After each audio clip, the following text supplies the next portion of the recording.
चतुर्भुज जगन्नाथ कंठ शोभित कौस्तभ। अध्यात्म जगत में कर्माबाई की कथा भक्तों की प्रेरणा मानी जाती है, जिनके भक्तिभाव से प्रसन्न होकर खुद भगवान ने उनके हाथ की खिचड़ी खाई थी। आइए आज हम आपको जीवन चरित्र और चमत्कारों के बारे में बताते हैं।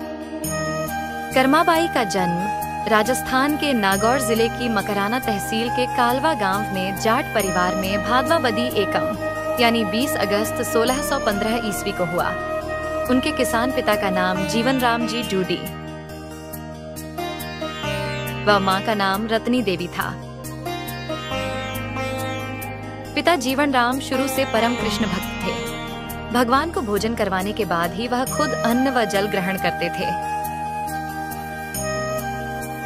कर्माबाई जब 13 साल की थी तब कार्तिक पूर्णिमा पर स्नान के लिए पत्नी सहित पुष्कर जाते समय पिता जीवन राम ने उन्हें घर में भगवान के भोग की जिम्मेदारी सौंपी। कहा, भगवान को भोग लगाने के बाद ही वह खुद भोजन करें।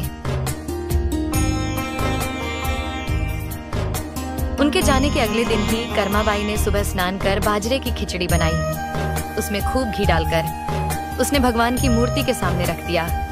वह बोली कि भगवान आपको जब भी भूख लगे तब भोग लगा लेना, तब तक मैं घर के अन्य काम कर लेती हूँ। इसके बाद वह काम में जुट गई और बीच बीच में थाली देखने आने लगी, पर जब भगवान को खिचड़ी नहीं खाते पाया तो वह चिंता में पड़ गई, कहीं खिचड़ी में घी मीठा कम तो नहीं। फिर उन्होंने खिचड़ी में घी गुड़ और मिला दिया। इस बार भगवान के सामने थाली रखकर वह भी वहीं बैठ गई, पर इस बार भी भगवान को भोजन न करते देख उनकी चिंता और बढ़ गई। वह कहने लगी, हे प्रभु, आप भोग लगा लीजिए। माँ बापू पुष्कर नहाने गए हैं और आपको भोग लगाने की जिम्मेदारी मेरे पास ही है। आपके भोग लगाने के बाद ही मैं खाना खाऊंगी। लेकिन जब भगवान ने फिर भी भोग नहीं लगाया तो वह शिकायत करने लगी कि माँ बापू भोग लगाते हैं तब तो आप खा लेते हो, और आज मैं खिला रही हूँ तो नहीं खा रहे हो। खुद भी भूखे बैठे हो और मुझे भी भूखी रखोगे क्या? मनुहार व शिकायत करते पूरा दिन बीत गया। आखिरकार शाम तक जब कर्माबाई ने भी भोजन नहीं किया तो कन्हैया को प्रकट होना ही पड़ा। भगवान बोले, कर्मा, तुम्हारे पर्दा नहीं करने की वजह से वे भोजन नहीं कर पाए। यह सुनकर कर्मा ने अपनी ओढ़नी की ओट कर श्री कृष्ण को खिचड़ी का भोग लगाया, जिसके बाद भगवान ने पूरी खिचड़ी खा ली। इसके बाद तो वह रोज भगवान को भोग लगाती और भगवान भी उसके हाथ का भोजन ग्रहण करते। कर्माबाई श्री कृष्ण की परम भक्त थीं। वह बचपन से ही श्री कृष्ण के बाल रूप की पूजा करती थी। वह हर रोज उनको फल और मेवे का भोग लगाती थी। एक दिन उनके मन में इच्छा जागृत हुई कि मैं अपने हाथ से कुछ बनाकर भगवान को भोग लगाऊं। उन्होंने भगवान के लिए खिचड़ी बनाई और भगवान को भोग लगाया। भगवान ने बड़े चाव से उनका भोग स्वीकार किया। कथाओं के अनुसार कर्माबाई पैदा होते ही हंसी थी, जिसे देख हर कोई अचरज में था। कर्माबाई का विवाह नागौर के ही मोरेड़ गांव में सौ गोत्र में लिखमा राम के साथ किया गया था, पर शादी के कुछ समय बाद ही वह विधवा हो गई और इसके बाद पूरा जीवन भगवान की भक्ति में बिताया। एक बार जब कर्माबाई ने खिचड़ी बनाई तो जगन्नाथ जी बालक रूप में कर्माबाई के घर पर गए और कर्माबाई उनको खिचड़ी खाने को दी। भगवान बड़े भाव से खिचड़ी खाने लगे और कर्माबाई उनको पंखा करने लगी। ठाकुर जी कहने लगे कि माँ, मुझे तेरी खिचड़ी बहुत अच्छी लगी, तुम कल भी मेरे लिए खिचड़ी बनाना, मैं कल भी खिचड़ी खाने आऊंगा। कर्माबाई बोली कि कल ही क्यों, मैं हर रोज तुम्हारे लिए खिचड़ी बनाऊंगी। अब प्रतिदिन जगन्नाथ जी कर्माबाई के घर पर खिचड़ी खाने आने लगे। कर्माबाई सुबह उठकर सबसे पहले खिचड़ी बनाती और अपने हाथों से खिलाती।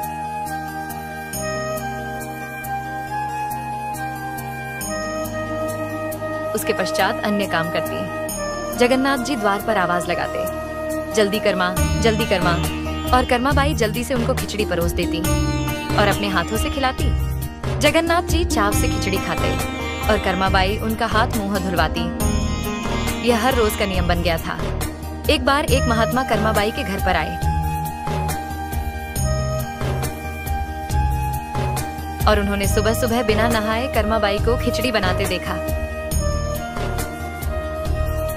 महात्मा जी कहने लगे कि आप सर्वप्रथम सुबह उठकर खिचड़ी क्यों बनाती है? न स्नान किया, न रसोई घर साफ की। आपको यह सब करके फिर भगवान के लिए भोग बनाना चाहिए। तुम बिना नहाए धोए ही भोजन पकाने लगती हो।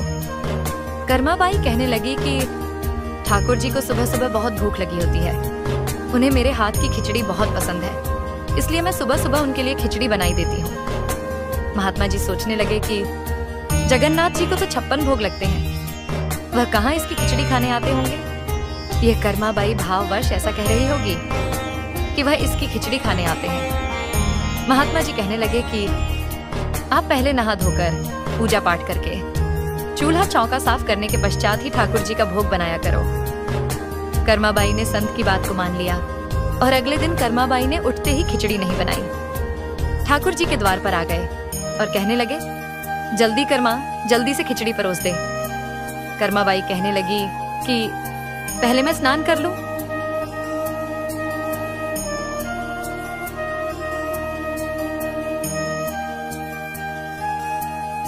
उसके फिर से ठाकुर जी ने आवाज लगाई तो कर्माबाई कहने लगी, मैं पूजा पाठ कर लूं।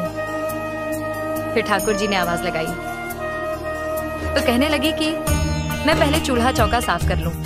उसके पश्चात कर्माबाई ने खिचड़ी बनाई और ठाकुर जी को भोग लगाया। ठाकुर जी सोचने लगे कि आज माँ को क्या हो गया है। भगवान ने झटपट खिचड़ी खाई। आज खिचड़ी में वैसा भाव नहीं आया जैसा वात्सल्य भाव उनको पहले खिचड़ी खाने से आता था।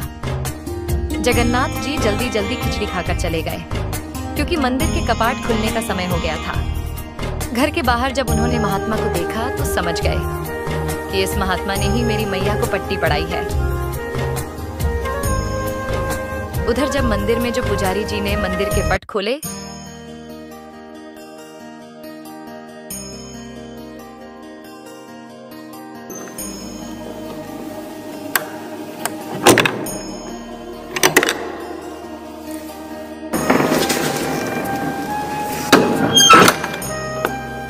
तो भगवान के मुख पर खिचड़ी लगी हुई थी।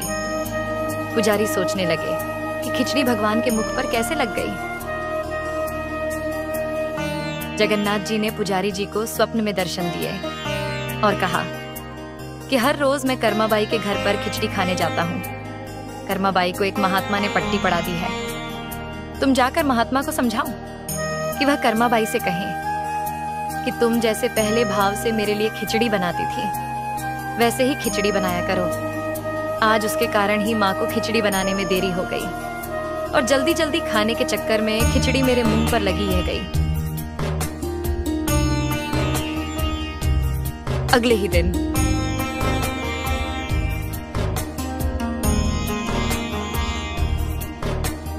पुजारी जी महात्मा के पास गए और सारी बात उनको बताई। पुजारी जी ने जल्दी से कर्माबाई के पास जाकर कहा कि माता आप मुझे क्षमा करें और यह धर्म नियम तो केवल संतों के लिए है। आप जैसे पहले भाव से ठाकुर जी की खिचड़ी बनाती थी वैसे ही खिचड़ी बनाकर प्रभु जी को भोग लगाया करें। अब ठाकुर जी हर रोज कर्माबाई के घर पर खिचड़ी खाने आते और बड़े चाव से खिचड़ी खाकर लौट जाते। कर्माबाई का पूरा जीवन कृष्ण भक्ति में बीता। जीवन के अंतिम दिनों में कर्माबाई हर रोज भगवान जी के लिए खिचड़ी बनाती रही। संवत 1691 यानी 1634 ईस्वी में वह ईश्वर में हमेशा के लिए लीन हो गई। एक दिन जब पुजारी जी ने मंदिर के कपाट खोले